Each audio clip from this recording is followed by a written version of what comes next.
भागयोगः। अर्जुन उवाच प्रकृतिं पुरुषं चैव क्षेत्रक्षेत्रज्ञमेव च एतद्वेदितुमिच्छामि ज्ञानं ज्ञेयं च केशव। श्रीभगवानुवाच इदं शरीरं कौन्तेय क्षेत्रमित्याभिधीयते एतद्यो वेत्ति तं प्राहुः क्षेत्रज्ञ इति तद्विदाः। क्षेत्रज्ञं चापि मां विद्धि सर्वक्षेत्रेषु भारत।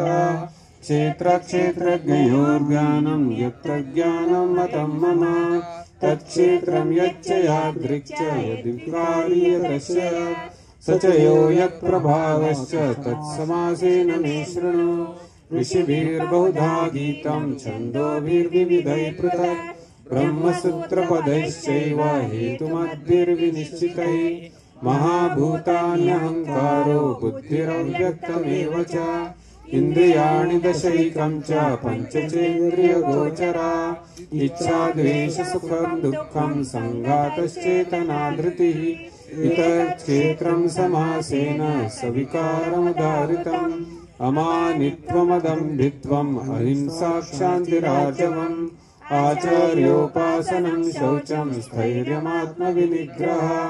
इन्द्रियार्थेषु वैराग्यम् अनहङ्कार एव च जन्म मृत्युजरा व्याधि दुःखदोषानुदर्शनम् असक्तिरनभिष्वङ्ग पुत्रदारगृहादिषु नित्यं च समचित्तत्वम् इष्टानिष्टोपपत्तिषु मयि चानन्ययोगेन भक्तिरव्यभिचारिणी विविक्तदेशसेवित्वम् अरतिर्जनसंसदि अध्यात्मज्ञाननित्यत्वं तत्त्वज्ञानार्थदर्शनम् एतज्ज्ञानमिति प्रोक्तम् अज्ञानं यदतोऽन्यथा ज्ञेयं यत्तत् प्रवक्ष्यामि यज्ञात्वामृतमश्नुते अनादिमत्परं ब्रह्म न सत्त्वं न सदुच्यते सर्वतः पाणिपादं तत् सर्वतोक्षिशिरोमुखं सर्वतः श्रुतिमल्लोके सर्वमावृत्य तिष्ठति सर्वेन्द्रियगुणाभासं सर्वेन्द्रियविवर्जितम् असक्तः सर्वभृक्चैव निर्गुणं गुणभोक्तृ च बहिरन्तश्च भूतानाम् अचरं चरमेव च सूक्ष्मत्वात् तदविज्ञेयं दूरन्तं चान्तिके तत् अविभक्तं च भूतेषु विभक्तं इव च स्थितं भूतभर्तृ च तज्ज्ञेयं ग्रसिषु प्रभविष्णु च ज्योतिषामपि तज्ज्योतिस्तमसः परमुच्यते ज्ञानं ज्ञेयं ज्ञानगम्यं हृदि सर्वस्य विष्ठितम् इति क्षेत्रं तथा ज्ञानं ज्ञेयं चोक्तः समासतः मद्भक्ता एतद्विद्याय मद्भावायोपपद्यते प्रकृतिं पुरुषं चैव विद्यनादि उभावति विकारान् च गुणांश्चैव विद्धि प्रकृतिसम्भवान् कार्यकारणकर्तृत्वे हेतुर्प्रकृतिरुच्यते पुरुषः सुखदुःखानां भोक्तृत्वे हेतुरुच्यते पुरुषः प्रकृतिस्थो हि भुङ्क्ते प्रकृतिजान् गुणान् कारणं गुणसङ्गोऽस्य सदसद्योनिजन्मसु उपदृष्टानुमन्ता च भर्ता भोक्ता महेश्वरः परमात्मेति चाप्युक्तो देहेऽस्मिन् पुरुषः परः यो एवं वेत्ति पुरुषं प्रकृतिं च गुणैः सह सर्वथा वर्तमानोऽपि न स भूयोऽपि जायते ज्ञानेनात्मनि पश्यन्ति केचिदात्मानमात्मना अन्ये सांख्येन योगेन कर्मयोगेन चापरे अन्ये त्वेवमजानन्ता श्रुत्वान्येभ्युपासते तेऽपि चातितरन्तेव मृत्युसेऽपि प्रतायना यावत् सञ्जायते किञ्चित् सत्त्वं स्थावरजङ्गमम् क्षेत्रक्षेत्रज्ञसंयोगात् तद्विद्धि भरतर्षभ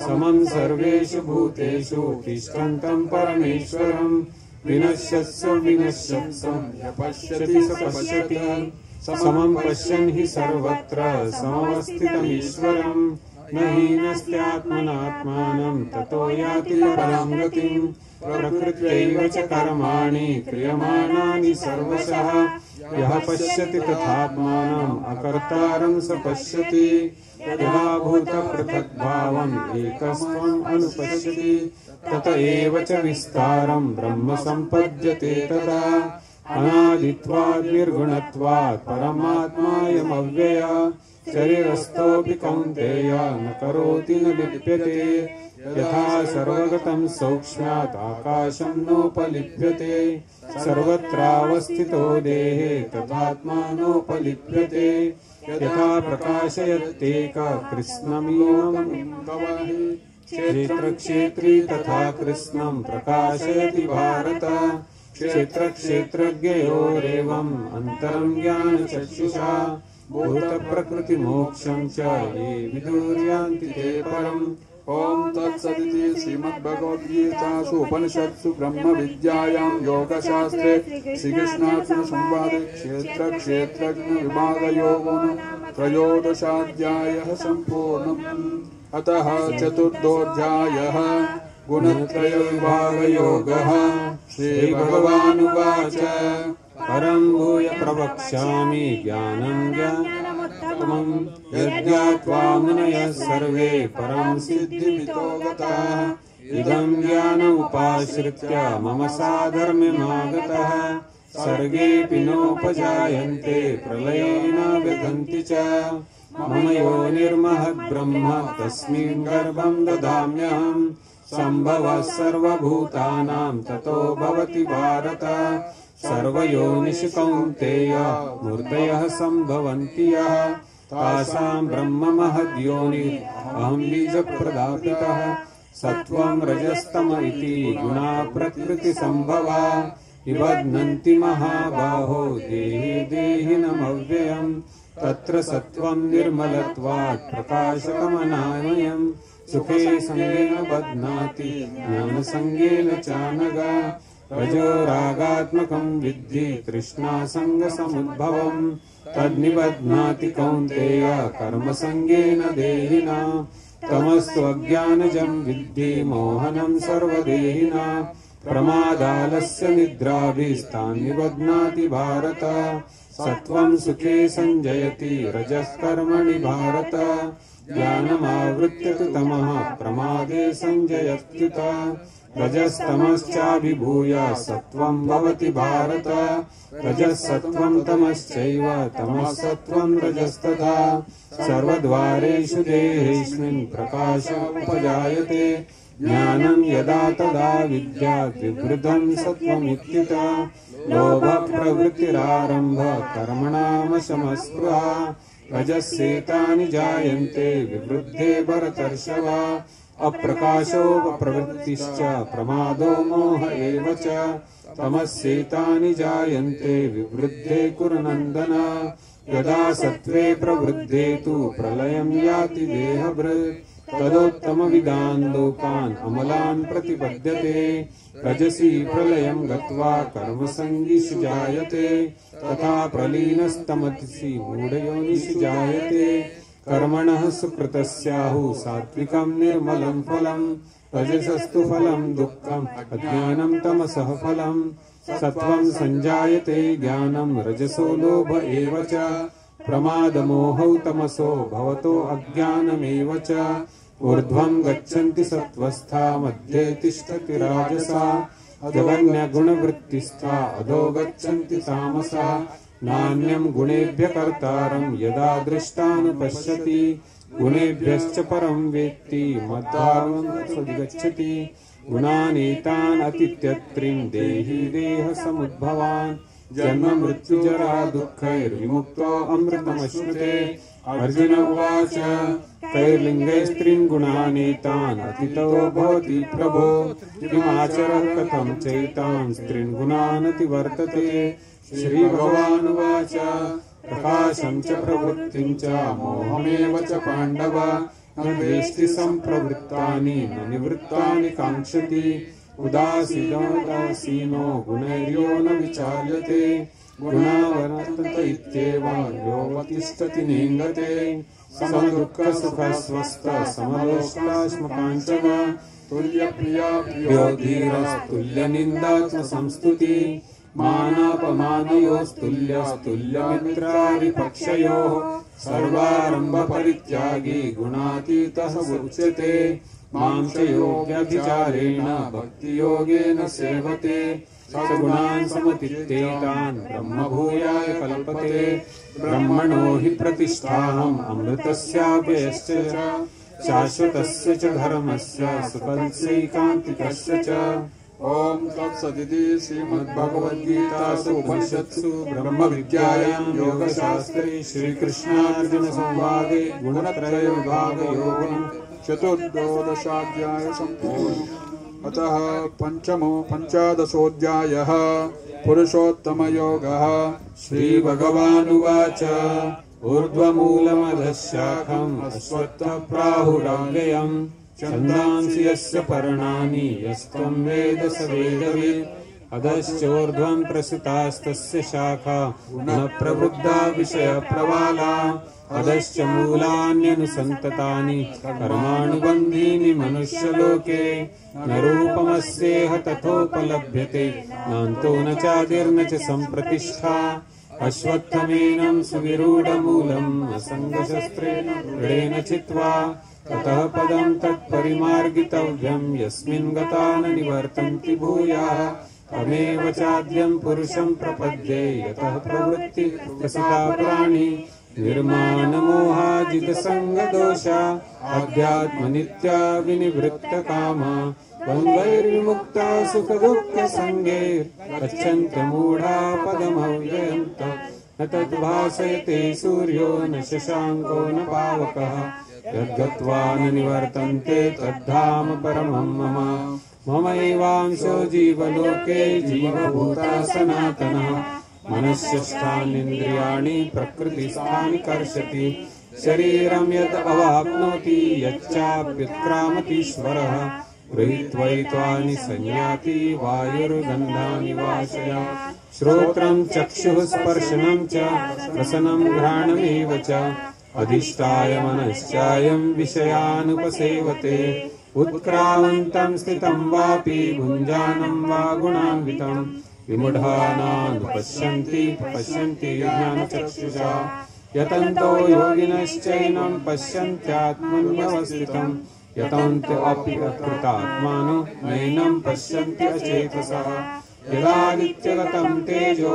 जगद्भासयतेऽखिलम् यच्चन्द्रमसि यच्चाग्नौ तत्तेजो विद्धि मामिकम् गामाविश्य च भूतानि धारयाम्यहमोजसा पुष्णामि चौषधी सर्वाः सोमो भूत्वा रसात्मकः अहं वैश्वानरो भूत्वा प्राणिनां देहमाश्रितः प्राणापानसमायुक्तः पचाम्यन्नं चतुर्विधम् सर्वस्य चाहं हृदि सन्निविष्टो मत्तः स्मृतिर्ज्ञानमपोहनं च वेदैश्च सर्वैरहमेव वेद्यो वेदान्तकृत्येव विदेव चाहम् द्वाविमौ पुरुषौ लोके क्षरश्चाक्षर एव च क्षरः सर्वाणि भूतानि कूटस्थो अक्षर उच्यते उत्तमः पुरुषस्त्वन्या परमात्म्यत्युदारितः यो लोकत्रयमाविश्य बिभर्ति अव्यय ईश्वरः यस्माक्षरमधीतोऽहम् अक्षरादपि चोत्तमः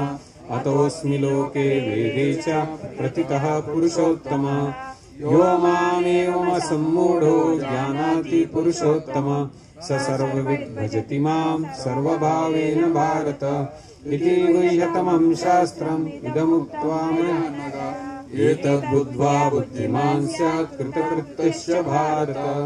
ओम तत्सदिति श्रीमद्भगवद्गीतासु उपनिषत्सु ब्रह्मविद्यायां योगशास्त्रे श्रीकृष्णार्जुनसंवादे पुरुषोत्तमयोगो नाम पंचोदशोऽध्यायः सम्पूर्णम्। अतः षोडशोऽध्यायः दैवासुरसम्पदविभागयोगः।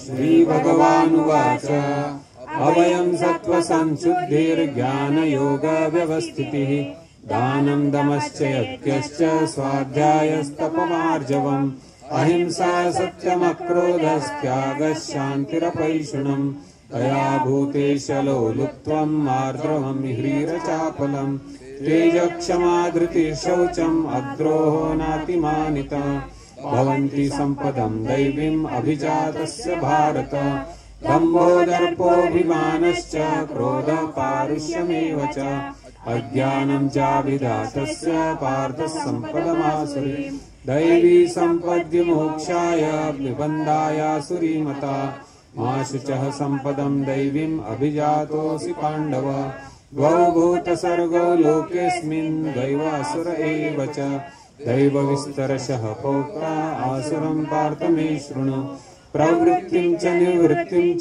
जनाना विदुरासुरः न शौचं नापि चाचारो न सत्यं तेषु विद्यते असत्यम् अप्रतिष्ठं ते जगदाहुरनीश्वरम् अपरस्परसम्भूतं किमन्यत् कामहेतुकम् एतां दृष्टिमवष्टभ्य नष्टात्मानोऽल्पबुद्धया प्रभवन्त्युग्रकर्माणः क्षयाय जगतो हितः काममाश्रित्य दुष्पूरं दम्भमानमदान्वितः मोहाद्गृहीत्वादसद्ग्राहान् प्रवर्तन्ते अशुचिव्रताः चिन्तामपरियेयां च प्रलयान्तामुपाश्रितः कामोपभोगपरमायितावदिति निश्चितः आशापाशशतैर्बद्धा कामक्रोधपरायणाः यान्ते कामभोगार्थम् अन्यायेनार्थसञ्चयन् इदमद्य मया लब्ध्वम् इमं प्राप्स्ये मनोरथम् इदमस्तीदमपि मे भविष्यति पुनर्धनम् असौ मया हतः शत्रुर्हनिष्ये चापराधि ईश्वरोऽहम् अहम् भोगी सिद्धोऽहम् बलवान् सुखी आढ्योऽभिजनवानस्मि कोऽन्योऽस्ति सदृशो मया यक्षे दास्यामि मोदिष्य इति अज्ञानविमोहितः अनेकचित्तविभ्रान्ता मोहजालसमावृताः प्रसक्ताः कामभोगेषु पतन्ति नरकेषु च आत्मसम्भाविताः स्तब्धा धनमानमदान्विताः यजन्ते नाम यज्ञस्ते दाम्भेनाविधिपूर्वकम् अहङ्कारम् बलम् दर्पम् कामम् क्रोधम् च संश्रिताः मामात्मपरदेहेषु प्रद्विष्यन्तोऽभ्यसूयकाः तानहम् द्विषतः क्रूरान् संसारेषु नराधमा क्षिपामि अजस्रमजुष्वान् आसुरीषु एव योनिषु आसुरीं योनिमापन्ना मूढा जन्मनि जन्मनि माम् अप्राप्यैव कौन्तेय ततो यान्त्यधमां गतिम् त्रिविधम् नरकस्येदम् द्वारम् नाशनमात्मनः कामक्रोधस्तथा लोभस्तस्मादेतच्छयम् ते एतैर्विमुक्तः कौन्तेय तमोद्धारैस्त्रिभिर्नरः आचर्यत्यात्मनः श्रेयस्ततो याति परां गतिम् न शास्त्रविधिमुत्सृज्य वर्तते कामकारतः न स सिद्धिमवाप्नोति न सुखं न परां गतिम् तस्मात् शास्त्रं प्रमाणं ते कार्याकार्यव्यवस्थितो ज्ञात्वा शास्त्रविधानोक्तं कर्म कर्तुं विहारसि। ओम तत्सदिति श्रीमद्भगवद्गीतासु ब्रह्मविद्यायां योगशास्त्रे श्रीकृष्णार्जुन संवादे दैवासुर सम्पद्वियोगयोगो नाम षोडशोऽध्यायः सम्पूर्णम्। अतः सप्तदशोऽध्यायः श्रद्धात्रयविभागयोगः। अर्जुन उवाच ये शास्त्रमिति उत्सृज्य यजन्ते श्रद्धयान्वितः तेषां निष्ठा तु का कृष्ण सत्त्वमाह रजस्तमः। श्रीभगवानुवाच त्रिविधा भवति श्रद्धा देहिनां स्वस्वभावजा सात्विकी राजसिश्चैव तामसी चेति तां शृणु। सत्त्वानुरूपा सर्वस्य श्रद्धा भवति भारत श्रद्धामयोऽयं पुरुषो यो यो श्रद्धया एव चः। यजन्ते सात्विका देवान् यक्षरक्षांसि राजसान् प्रेतान् भूतगणांश्चान्ये यजन्ते तामसा जनः। अशास्त्रविहितं घोरं तप्यन्ते ये तपो जनः दम्भाहंकार संयुक्ता कामरागबलान्वितः कर्षयन्तः शरीरस्थं भूतग्राममचेतसः मां चैवान्तः शरीरस्थं तान् विद्धि आसुरनिश्चयान्। आहारस्त्वपि सर्वस्य त्रिविधो भवति प्रियः यज्ञस्तपस्तथा दानं तेषां भेदमिमां शृणु।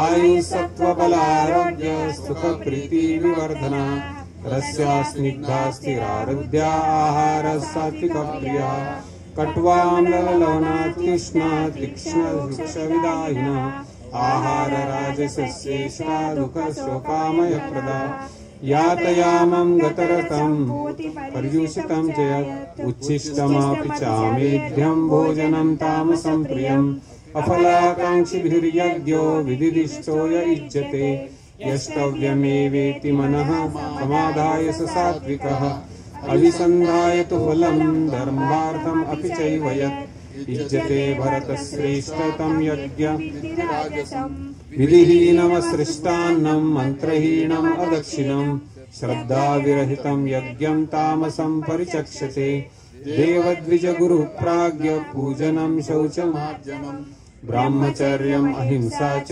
शारीरतपोच्यते अनुद्वेगकरं वाक्यं सत्यं प्रियहितं च यत् स्वाध्यायाभ्यसनं चैव वाङ्मयं तपयुच्यते मनः प्रसाद सौम्यत्वं मौनमात्मविनिग्रहः भावसंशुद्धिरित्येतत् तपोमानसमुच्यते श्रद्धया परया तप्तं तपस्तत्त्रिविधं नरैः अफलाकाङ्क्षिभिर्युक्तैः सात्विकं परिचक्ष्यते सत्कारमानपूजार्थं तपोदम्बेन चैव यत् क्रियते तदिह प्रोक्तं राजसं च ध्रुवम् मूढग्राहेणात्मनो यत् पीडया क्रियते तपः परस्योत्साधनार्थं वा तत्तामसमुदाहृतम् दातव्यमिति यद्दानं दीयतेऽनुपकारिणे देशे काले च पात्रे च तद्दानं सात्विकं स्मृतम् यत्तु प्रत्युपकारार्थं फलमुद्दिश्य वा पुनः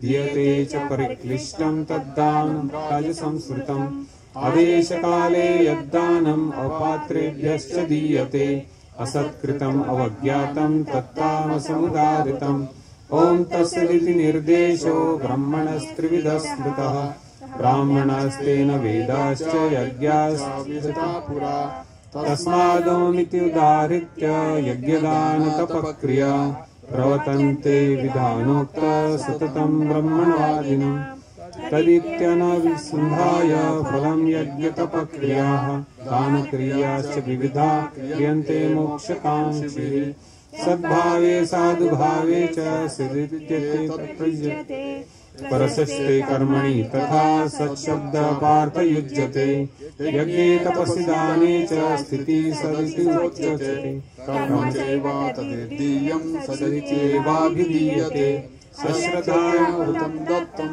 तपस्तप्तं कृतं च यत् असदिति उच्यते पार्थ न च तत्त्वमायः।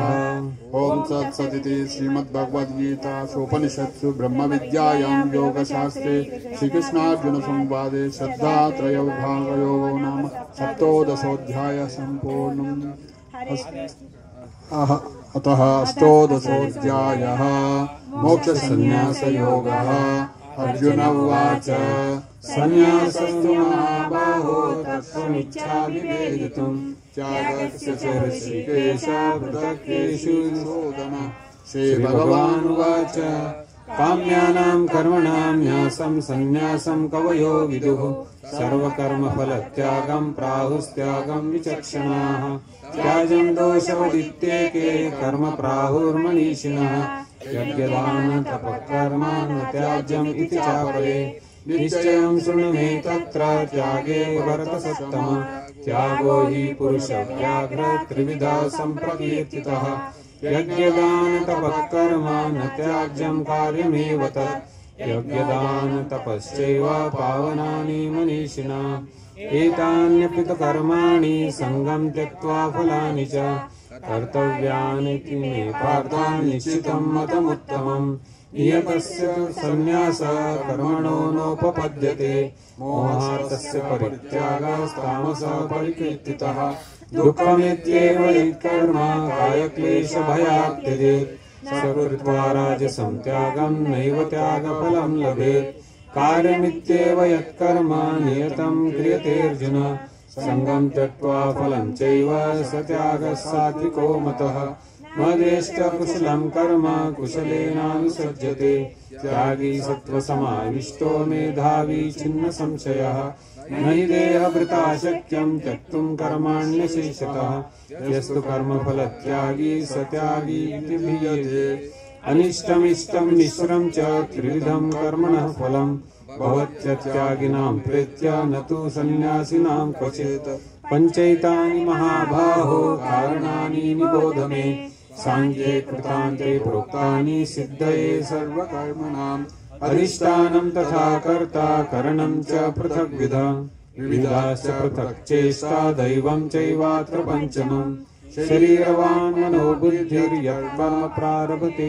नरः न्यायं वा विपरीतं वा पञ्चैते तस्य हेतवः तत्रैवं सति कर्तारम् आत्मानं केवलं तु यः पश्यत्यकृतबुद्धित्वान् न स पश्यति दुर्मति यस्य नाहङ्कृतो भावो बुद्धिर्यस्य न लिप्यते अथवापि सैमा लोकान् न हन्ति न निबध्यते ज्ञानं ज्ञेयं परिज्ञाता त्रिविधा कर्म चोदना करणं कर्म कर्तेति त्रिविधा स्मरणसङ्ग्रह ज्ञानं कर्म च कर्ता च त्रिविधे गुणभेदतः प्रोच्यते गुणसङ्ख्याने यथा शृणुतामपि सर्वभूतेषु येनैकं भावमव्ययमीक्षते अविभक्तं विभक्तेषु तज्ज्ञानं विद्धि सात्विकं पृथक्त्वेन तु तज्ज्ञानं नानाभावान् पृथग्विधात् वेत्ति सर्वेषु भूतेषु तज्ज्ञानं विद्धि राजसं यत्तु कृष्णवदेकस्मिन् कार्ये सक्तमहैतुकम् तत्त्वामसमुदाहृतं नियतं सङ्गरहितं रागद्वेषतः कृतम् अफलप्रेप्सुना कर्म सात्विकमुच्यते यत्तु कामेप्सुना कर्म साहङ्कारेण वा पुनः क्रियते बहुलायासां तद्राजसमुदाहृतम् अनुबन्धं क्षयं हिंसाम् अनपेक्ष्य च पौरुषम् मोहादारभ्यते कर्म यत्तत्तामसमुच्यते मुक्तसङ्गो वादी धृतसाहसमन्वितः सिद्ध्यासिद्ध्यो निर्विकारः कर्ता सात्विकमुच्यते रागी कर्मफलप्रेप्सुर्लुब्धो हिंसात्मको शुचिः हर्षशोकान्वितः कर्ता राजसः परिकीर्तितः अयुक्तः प्राकृतः स्तब्धः शठो निष्कृतिको लसा विषादी दीर्घसूत्री च कर्ता तामस उच्यते बुद्धेर्भेदं धृतेश्चैव गुणतस्त्रिविधं शृणु प्रोच्यमानमशेषेण तत्त्वेन धनञ्जय प्रवृत्तिं च निवृत्तिं च कार्याकार्ये भयाभये बन्धं मोक्षं च या वेत्ति बुद्धिः सा पार्थ सात्विकी यया धर्ममधर्मं च कार्यं चाकार्यमेव च जानाति बुद्धि सा पार्थ राजसी अधर्मं धर्मम् इति मन्यते तामसा वृथा सर्वार्थान् विपरीतांश्च बुद्धि सा पार्थ तामसी धृत्वायया धारयते मनः प्राणेन्द्रियक्रिया योगेन व्यभिचारिण्या धृतिः सा पार्थ सात्विकी यया तु धर्मकामार्थान् धृत्वा धारयते अर्जुन प्रसंगेन फलाकांक्षी धृतिः सा पार्थ राजसी यया स्वप्नं भयं शोकं विषादं मदमेव च न विमुञ्चति दुर्मेधा धृतिः सा पार्थ तामसी सुखं त्वरिदानीनं त्रिविधं शृणु मे भरतश्रव अभ्यासात् रमते यत्र दुःखितं स निगच्छति यत्तदग्रे विषमिव परिणामे मृतोपमम् ससुखं सात्विकं प्रोक्तम् आत्मबुद्धिप्रसादजम् विषयान्द्रिय संयोगाद् यत्तदग्रे मृतोपमम् परिणामे विषमिव तत्सुखं राजसं स्मृतम् यदग्रे चानुबन्धे च सुखं मोहनमात्मनः निद्रालस्य प्रमादोत्तौ तत्तामसमुदाहृतम् न तदस्ति पृथिव्यां वा दिवि देवेषु वा पुनः सत्त्वं प्रकृतिर्युक्तैर्विद्यात्रिभिर्गुणैः ब्रह्मणक्षत्रियविश्वां शूद्राणां च परन्तप कर्माणि प्रविभक्तानि स्वभावप्रभवैर्गुणैः क्षमोदमस्तपःशौचं शान्तिरार्जवमेव च ज्ञानविज्ञानमास्तिक्यं ब्रह्मकर्म स्वभावजम् शौर्यं तेजो धृतिर्दाक्ष्यं युद्धे चापपलायनम् दानमीश्वर भावश्चाक्षात्र कर्म स्वभावजं कृषिको रक्ष वाणिज्यं वैश्यकर्म स्वभावजं परिचर्यात्मकं कर्म शूद्रस्यापि स्वभावजं स्वे स्वे कर्मण्यनिरतः संसिद्धिं लभते नरः स्वकर्मनिरतः सिद्धिं यथा विन्दति तच्छृणु यथा प्रवृत्तिर्भूतानां येन सर्वमिदं ततं स्वकर्मणा तमभ्यर्च्य सिद्धिं विन्दति मानवः श्रेयान् स्वधर्मो विगुणः परधर्मात् स्वनिष्ठितः स्वभावनियतं कर्म कुर्वन्नाप्नोति किल्बिषम् सहजं कर्म कौन्तेय सदोषम् अपि न त्यजेत् सर्वारम्भा हि दोषेण धूमेनाग्निरिवावृतः असक्तः बुद्धि सर्वत्र जितात्मा विगतस्पृहः नैष्कर्म्य सिद्धिं परमां सन्न्यासेनाधिगच्छति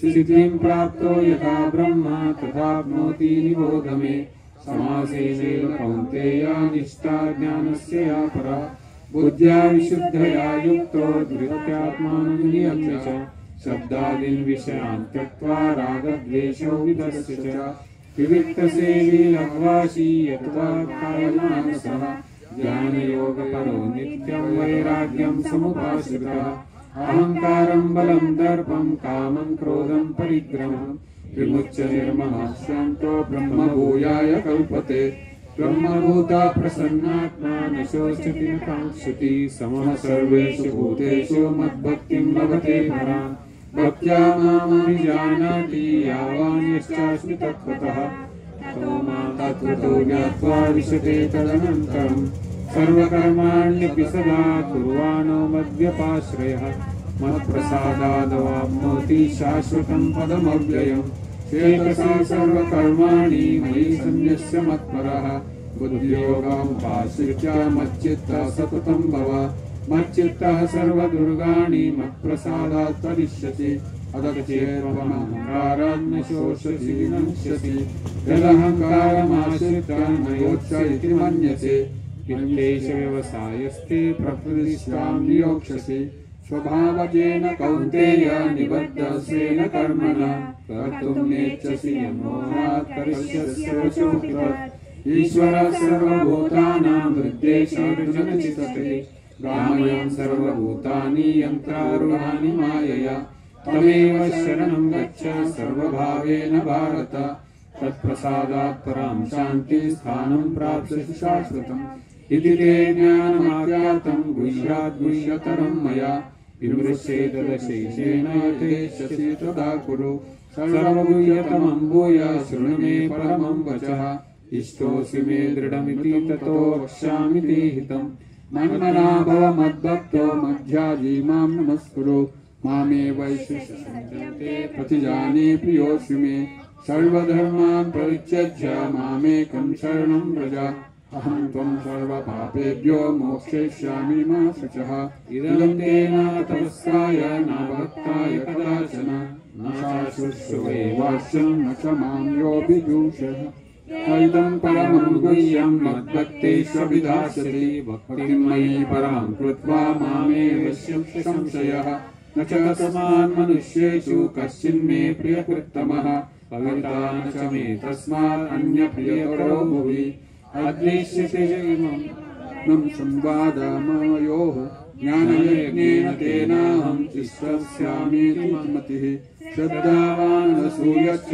शृणुयादपि यो नरः सोऽपि मुक्तः शुभान् लोकान् प्राप्नुयात् पुण्यकर्मणां कच्चिदेतच्छ्रुतं पार्थ त्वयैकाग्रेण चेतसा कच्चिदज्ञानसम्मोहः प्रणतस्ते धनञ्जय अर्जुन उवाच नष्टमोहः स्मृतिर्लब्ध्वा त्वत्प्रसादाय श्रुतोऽस्मि गतसन्देहः करिष्ये वचनं तव सञ्जय उवाच इत्यहं वासुदेवस्य पार्थस्य महात्मनः संवादममश्रौषौ अद्भुतं रोमहर्षणं व्यासप्रसादात् श्रुतवान् एतद्गुह्यतमं परं योगयोगेश्वरात् कृष्णात् साक्षात् कथयतः स्वयं राजन् संस्मृत्य संवादम् इममद्भुतम् केशवार्जनयो पुण्यं हृष्यामि च मुहुर्मुहुः तस्य संसृत्य रूपमत्यद्भुतं हरे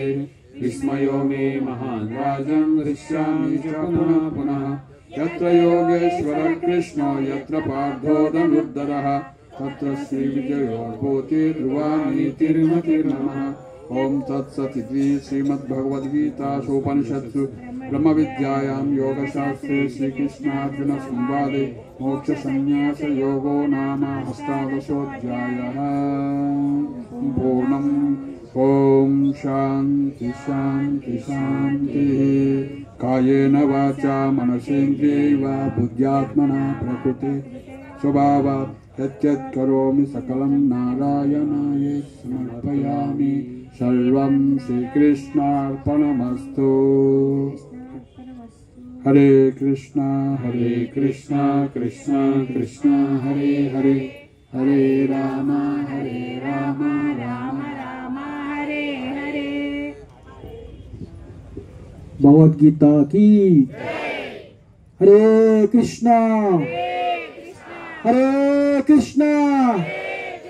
कृष्णा कृष्णा हरे हरे हरे राम राम राम हरे हरे। భగవంతుడు సంతోషించి చల్లని మేఘాల్ని పంపాడు. ఇది వర్ష సీజన్ కాకుండా భగవంతుడి అనుగ్రహం ఉందని ఒక సూచన అనమాట అది. సో ఇంతవరకు మనం దిగ్విజయంగా గీతా పారాయణం చేసాం, యజ్ఞం. సో వచ్చిన భక్తులందరికీ నా హృదయపూర్వక స్వాగతం. అలాగే మీ అందరికీ కూడా భగవంతుని యొక్క కృప కలగాలని మేము మనసారా ఆస్వాదిస్తున్నాం, ఆనందిస్తున్నాం. Hare Krishna. Thank you for Mataji reciting continuously. Thank you all participating in this reciting program. Krishna will happy pleasing you. Hare Krishna. Hare Krishna. ఇప్పుడు మనకి ఒక 10 నిమిషాలు కీర్తన చేసిన తర్వాత మహా ఆరతి ఉంటుంది. తర్వాత అందరూ ప్రసాదం తీసుకొని వెళ్ళవచ్చు. సో అయితే మనం భగవద్గీత చదివిన తర్వాత ముందే ఫలశ్రుతి విన్నాము, శంకరాచార్య ఇచ్చినటువంటిది. అందులో ఏకం శాస్త్రం దేవకీపుత్ర గీతం ఏకో దేవ దేవకీపుత్ర ఏవ ఏకో మంత్రస్య తస్య నామాని యాని కర్మోపేక్యం తస్య దేవస్య సేవ అని ప్రభుపాదుల వారు ప్రపంచానికి ఒకే దేవుడు, ఒకే గ్రంథము, ఒకే కర్మ, ఒకే మంత్రం ఇచ్చారన్నమాట. సో దానిలో భాగంగా మనం కూడా ఇక్కడ ఇస్కాన్లో కనెక్ట్ అయ్యి కృష్ణ కాన్షియస్నెస్లోకి ముందుకు వెళ్తున్నాము. అదేవిధంగా ఇతర పురాణాల్లో మనకి ఫలశ్రుతి వేరువేరుగా ఇచ్చారన్నమాట. సో జస్ట్ మనం హెడ్లైన్స్ మాత్రమే చదువుకుందాము. 18 చాప్టర్స్కి ఏమేమి ఉంటున్నాయో. సో మొదటి అధ్యాయ ఫలం పాపనాశనము, అదేవిధంగా మంచి జన్మ, పూర్వజన్మ స్మృతులు కలుగుతాయి. రెండో అధ్యాయం ఫలము ఆత్మజ్ఞానము కలుగుతుంది. మూడో అధ్యాయ ఫలము పాపనాశనము, ప్రేతత్వ విముక్తి.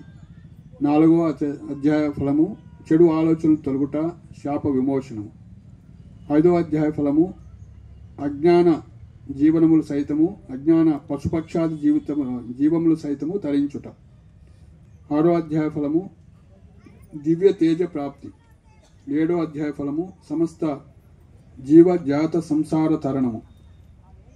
ఎనిమిదో అధ్యాయ ఫలము సర్వ దుర్గతి నాశనము. నవమ అధ్యాయ ఫలము ప్రతిగ్రహణ పాపనాశనము. దశమాధ్యాయ ఫలము అనంత మగవైన దైవ సహాయము, అనంత దైవ సహాయం కలుగుతుంది అనంతంగా. 11వ అధ్యాయ ఫలము రాక్షస ప్రీడా నివారణము. 12వ అధ్యాయ ఫలము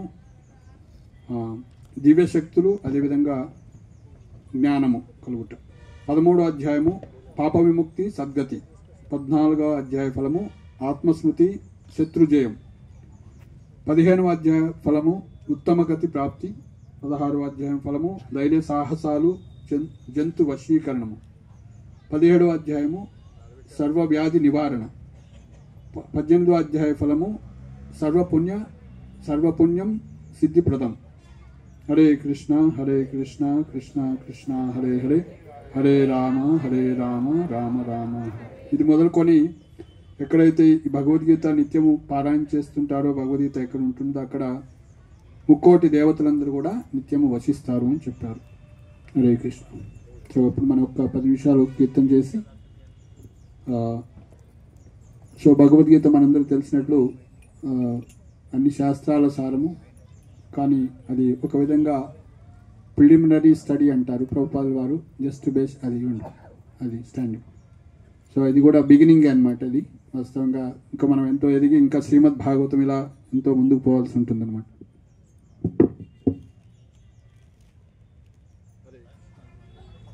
కృష్ణ హరే హరే హరే రామ్ రామ్ రామ్.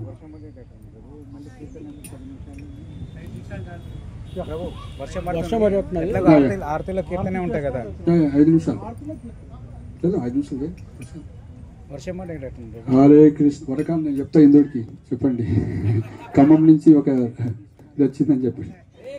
హరే కృష్ణ కృష్ణ కృష్ణ హరే రామ్ రామ్ రామ్ హరే హరే.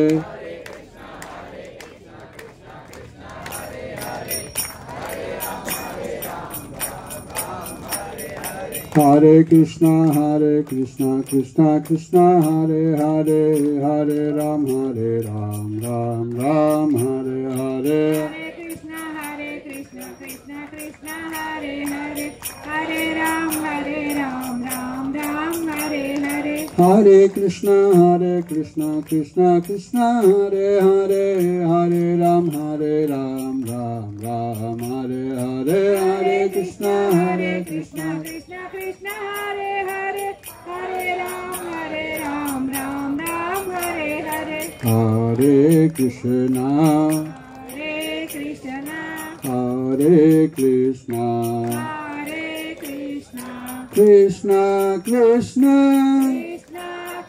कृष्णा कृष्णा हरे हरे, हरे राम राम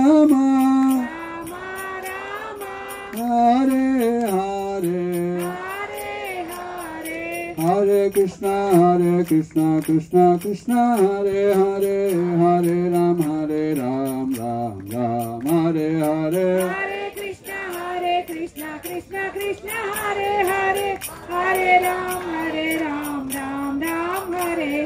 हरे कृष्णा कृष्णा कृष्णा हरे हरे, हरे राम राम राम हरे हरे. हरे कृष्णा कृष्णा कृष्णा हरे हरे, हरे राम राम राम हरे हरे. हरे कृष्णा कृष्णा कृष्णा हरे हरे, हरे राम राम राम हरे हरे. हरे कृष्णा कृष्णा कृष्णा हरे हरे, हरे राम राम हरे हरे. गोविंद जय जय गोपाल जय जय, गोविंद जय जय गोपाल जय जय, गोविंद जय जय गोपाल जय जय, गोविंद जय जय गोपाल जय जय. राधा रमण हरि गोविंद जय जय, राधा रमण हरि गोविंद जय जय, राधा रमण हरि गोविंद जय जय, राधा रमण हरि गोविंद जय जय.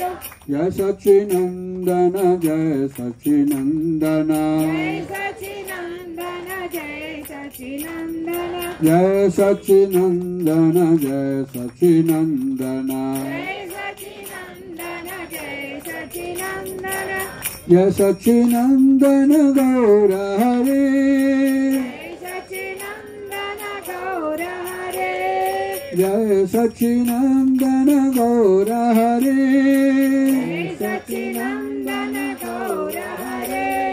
गौरा गौरा गौर हरे, गौरा गौरा गौर हरे, निताय गौरांग गौर हरे, निताय गौरांग गौर हरे. हरे कृष्णा कृष्णा कृष्णा हरे हरे, हरे राम राम राम हरे हरे. हरे कृष्णा कृष्णा कृष्णा हरे हरे, हरे राम राम राम हरे हरे. जय प्रभुपदा जय प्रभुपदा, प्रभुपदा श्रील प्रभुपदा जय प्रभुपदा जय प्रभुपदा प्रभुपदा जय प्रभुपदा नाम संकीर्तन की జై. ఈరోజు గీతా జయంతి మహోత్సవం సందర్భంగా ఎవరైనా భక్తులు గీతా దానం చేయొచ్చు. మీరు ఇక్కడ టేబుల్ ఏర్పాటు చేసాము. బుక్స్ భగవద్గీత తక్కువ రేట్లో అండి, మామూలుగా 300 అమ్ముతాం. ఈరోజు మొత్తం 250కి ఇస్తున్నాము. మీరు ఎవరైనా 5, 10 మీరు ఇప్పుడు పే చేసి తీసుకెళ్ళచ్చు. ఒకవేళ పే చేయకపోయినా మీరు అక్కడ రాసేసి బుక్స్ తీసుకెళ్ళి మీరు ఎవరికైనా వితరణ చేయండి, బంధువులకి, ఫ్రెండ్స్కి, పక్క ఇంటి వాళ్ళకి ఎవరికైనా చేయండి. అదేవిధంగా ఇక్కడ ఈ స్థలంలో ఇంతకుముందు గీతా యజ్ఞం 2 years బ్యాక్ ఇక్కడ మేము భూమి పూజ చేసాం. ఇదే ప్లేస్లో, ఆ సీకులు ఉన్న ప్లేస్లో అక్కడ. సో మళ్ళీ ఆఫ్టర్ 2 years తర్వాత మళ్ళీ ఇక్కడ గీతా జయంతి మనం జరుపుకుంటున్నాము. సో ఇది భగవంతుని అనుగ్రహం. ఎందుకంటే ఈ స్థలం అప్పుడు చాలా అడవిగా పట్టించుకోకుండా కృష్ణ భగవాన్ని ఎవరు పట్టించుకోలేదు. మేము వచ్చి ఇక్కడ ధైర్యంగా దాంతో సాఫ్ చేసేసి కీర్తనలు అవి స్టార్ట్ చేసాం. తర్వాత ప్రభుత్వ దృష్టి పడింది దీని మీద. ఇది ఎండోమెంట్ పరంగా అయింది. ఇప్పుడు మేము హైదరాబాద్ కమిషన్ నుంచి మేము కొంచెం ప్రయత్నం చేసి మాకు కొంచెం